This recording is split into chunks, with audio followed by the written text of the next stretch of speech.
start off with the first-time homebuyer affordability piece.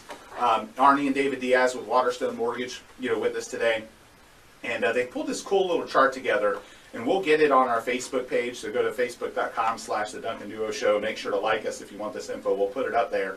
But one of the things I really like is it breaks down. I think a lot of people have a misconception or a misunderstanding about what their monthly payment is going to be at certain price ranges. They're out there renting a property, they're thinking about buying, and this little chart kind of breaks down, kind of some starter home prices, according to the National Association of Realtors, and of course in Tampa Bay. One of the first things I noticed, a $185,000 house, for example, has a monthly payment on the principal, principal and interest of $840. And I think a lot of people, when they look at a $185,000 house, think that it's going to be significantly more than $840. Now, granted, there's taxes and insurance that they have to factor in, and that's going to vary from property to property. But still crazy affordable for first-time home buyers. And I think 2015, and I think you guys will agree, is going to be an incredible year for first-time home buyers. I agree. And, last week, Andrew, we talked about the average rent in the Tampa Bay area is $1,250. Right, okay. And we just said a mortgage for $840. $840 for even if you factor in taxes and insurance, you're going to be likely below that rent number. Exactly. And the other thing that's interesting about that is that the qualifying income to get to that point is only $40,320.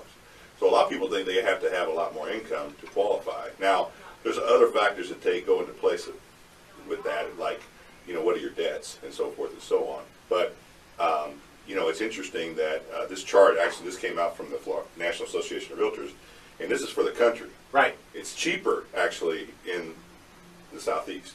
That's awesome. Yeah. And I think the other thing is so that you break down these prices, a couple of examples. So $150,000, you're dealing with a monthly payment of $653. I mean, you can buy a $150,000 property as your primary residence, and your payment $653 plus, again, tax and insurance, but you're still well below what you're paying for rent in a condo or an apartment, and you can buy a nice single-family home for $150,000 in Tampa. There's Seminole Heights, there's South Tampa, like south of Candy, like close to my real estate office. There's nice single-family homes for $150,000. There are still, and Citrus Park, Carrollwood, Town and Country. I mean, there's still really nice parts of Tampa Bay. Especially in comparison to the other parts of the country. Right. Yeah, I mean, still highly, highly affordable. And the great news about, you guys, we talked about this too, but the conventional loans now are going to go to 3% down. So you can get a conventional loan with better lower priced mortgage insurance for a lower down payment than what we've seen with FHA. Yeah, that's huge. I mean, the 97% program just came out. We mentioned it last week. It was just kind of, the beginnings of the information coming out, and we're getting a little more information now. So there's a few different options depending on your income, depending on if you're going to take a first-time home buyer class and whatnot. But there's definitely stuff that you should talk about with your lender and see if that's the right option for you. With your lender at Waterstone. Yeah, Waterstone. What I meant by Waterstone Mortgage. Here's another interesting thing. Andrew, I think it needs to be pointed out. In 2011, the median price nationwide was $141,300. Okay, as of last quarter, it's $184,700. So that's the appreciation going up there, Which is about 30%. Yes. And that's what a person thinking about renting should think about, because when you're renting, that 30% in equity gain, it goes to your landlord. And I own a lot of rental property, so hey, I like that. I like it. Hey, keep renting, and that sort of thing. But do you want to keep making your landlord rich, or do you want to put that 30% in your own pocket and your own net worth? I saw a study this week too that talked about net worth, rent versus own, like the average net worth of somebody that rents versus the average net worth of somebody that owns. So if you're someone who wants to start making good financial decisions and building wealth, buying your first home is step number one. I mean, it is. But so you look at these, you look historically at some of the prices and what's happened with rates, and looking at the chart, I mean, rates were down historic lows. I mean, and with prices starting to rise, the concern and the thing that I tell people is don't wait another year or two, because you just lost 20 grand if you're talking about an average priced home in appreciation. You lost all that to the person that owned it or a landlord.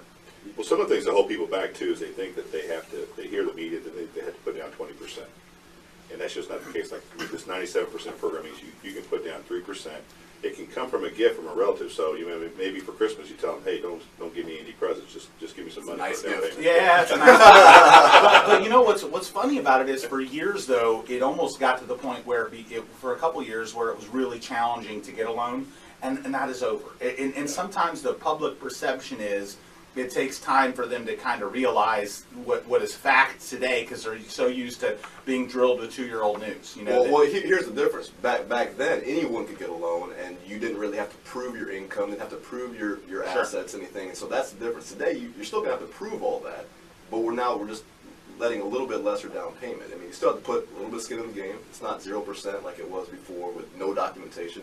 It's going to be documentation. We're going to document your income, document your credit, and but now we have the option where a first-time home buyer, just realistically not going to have 20% to put down. Right. So 3%, 5%, whatever the option might be. And then, of course, for all those listening to us that have served our country, the VA program, no money down. Right. The VA loan is an incredible loan.